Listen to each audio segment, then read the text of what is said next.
Hey, third grade. Today we'll be working on our effigy pitch pots. We've talked about what an effigy is. It's an image made in the likeness of a person. And we talked about making pots made in the image of an animal that represents us, or an animal that is similar to our personality. We've done some planning. You've made a rough draft. You've talked about your designs with your friends. And now it's time for the modeling portion of our unit. So we are going to make a pinch pot first. This is the base. This is what will hold things. This is how our pot will get started. When you get your clay, you're going to get a big hunk, and it's your decision how big you want your pot to be. So I'm going to work with this lump of clay, and you need to roll it into a sphere. A sphere, you move your hands quickly, push it together, use your finger to push a hole, and then you turn. And as you turn, smooth that out, and then you take water and just run your finger around the edges. So this is your pinch pot. This will be the base of the pot. If you don't like anything, you can take a brush and water and smooth out those edges to make them look smooth. Too much water is a bad idea because it will get too wet and it will fall apart. So I have my basic pinch pot. So I decided I want to make an elephant to represent my personality. So I'm going to need our 4 legs, a little tail, a head, and ears. Every part of this has to be attached correctly. If it is not attached correctly, it will fall apart and it will break off. So the first thing I want to do is make a coil. You can make a coil with your hands, rubbing it back and forth. A coil is essentially like a snake object. Looks like a snake. So this is a coil. One way to do that is to take it on your desk. Roll. So these are going to be, the coil will be my legs, and I want to make sure that my legs are all the same length or else it will sit uneven. So I think that's too long, and for my elephant I want his legs to be a little smaller than that. So I need 4 of equal length, and I think that it will be about right. So here's my 4 legs, and remember I measured so that they would be about equal. Take it in your hand and shape it into the kind of leg you want it to look like. You might need a little water to get out cracks. And make sure that's about the same length still.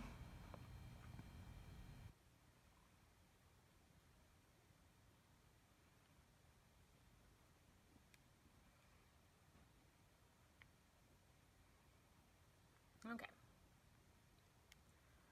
So we've got our 4 little legs, scratch to attach.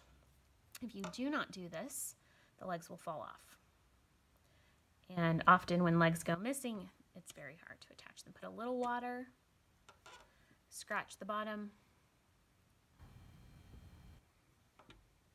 scratch the bottom,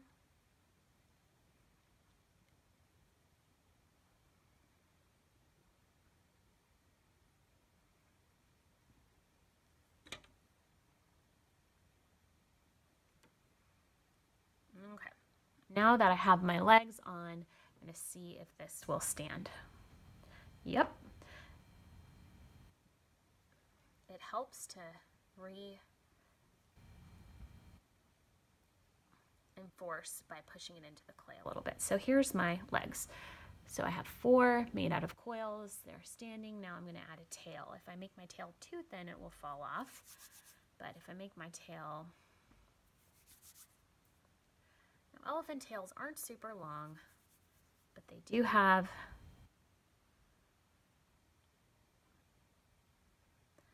hair at the bottom and a thinner portion here. So the scratch to attach rule is still important. If I don't scratch to attach, it will fall off. Add a little water. Now if you make something too thin, it does have a high likelihood of breaking. So here's my tail. I have to be very careful with that. If you want to reinforce it, sticking it up against the side helps. Now we'll paint this once it's in the kiln. So now my head is next, and if I make it too heavy, it will make my clay pot go this way. So I want to make it about just right. So first I'm going to form a sphere for the head.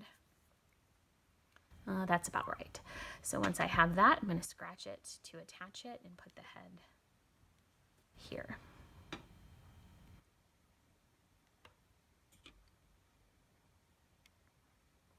Now it is heavier because it's a sphere. So I have to be very careful attaching this part. And I'm going to let this rest on the bottom while I do this. Okay, so then my coil was the trunk.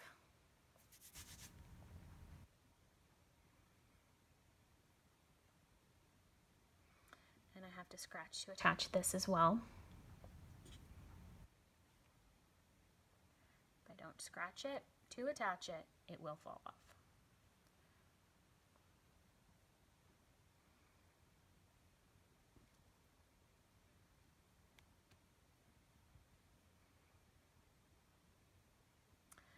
Okay, so I have his little trunk.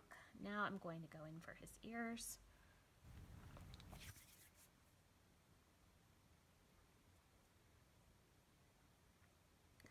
That side.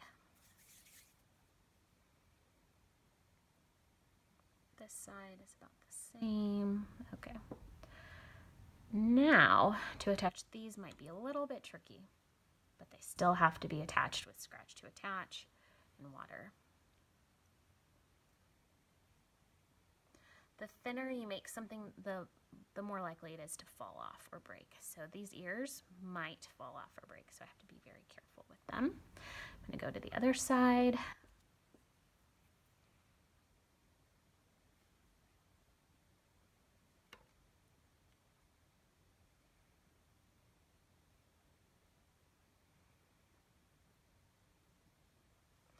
And then for details, I can add little spheres for eyes.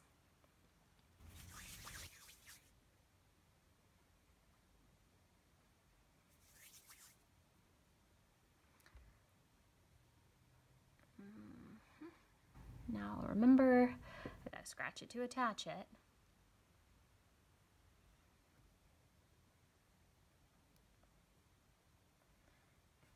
And this is more like a cartoon elephant eye, but you can make it smaller if you want to. It doesn't have to look like this.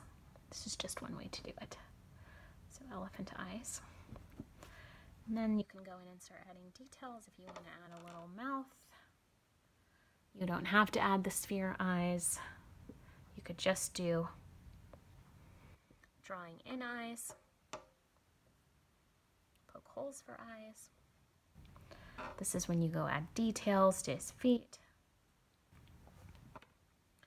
And whoops, his tail got crunched, so be careful about those things. And it looks like his feet got crunched together, so before I set this out to dry, I need to make sure that it is how I want it to be. Okay, so you can decide what details you want to add, how realistic you want it to look. Make sure that your name is etched on the bottom or the side. I'm going to put my initials here, and make sure your teacher's name is on it as well. So before you set it out to dry, make sure it's exactly how you want it to look. So if you don't get finished in a class period, here's what you'll do to keep it moist. We'll put a paper towel, a wet paper towel over it, and then we'll put it in a plastic baggie or a Walmart sack and tie it up, and we'll put your name on the outside. This is so you can work on it again at another time. So if you want to add details, eyebrows, holes in the trunk, any of that, you can do that during this time too. So that is how you make a little elephant. Remember, you can make any animal you want.